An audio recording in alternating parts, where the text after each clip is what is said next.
नमस्कार जय जगन्नाथ आमे आज आसी पहुंचीचु आनी फाउंडेशन तरफ भुवनेश्वर जाजपुर बरुआ ठारे आम कार्तिक भाई जी की दीर्घ 2 वर्ष तले 9 महला ऊपर काम करुले रंग काम करुले पानी पाइप रंग काम करुवा बेले गोड़ अचानक स्लीप करगला भाईटी आम तले पड़ जाए घर समय तले पड़ जाए अंटा कतुरु बर्तमान गोड़ जाके काम करना दीर्घ 2 वर्ष होगा सी बर्तमान से बेड रेस्ट अच्छी हॉस्पिटल ट्रिटमेंट चली विजु विजु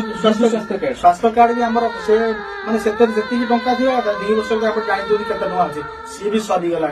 एवं चाहूँ आम भाई की किसी हेल्प करने कौन कौन भाई जिन आवश्यकता अच्छी बर्तमान भाई तो बर्तमान डॉक्टर सहित किसी दिन है आम जोगाजोग करूँ कहते भल करने 25-30 लाख टका दरकार गोड़ तापर भी भाई देखुए से जो बेड रे शोचते से बेड कंफर्टेबल नुह बर्तमान गोटे भल बेड भी आवश्यकता अच्छी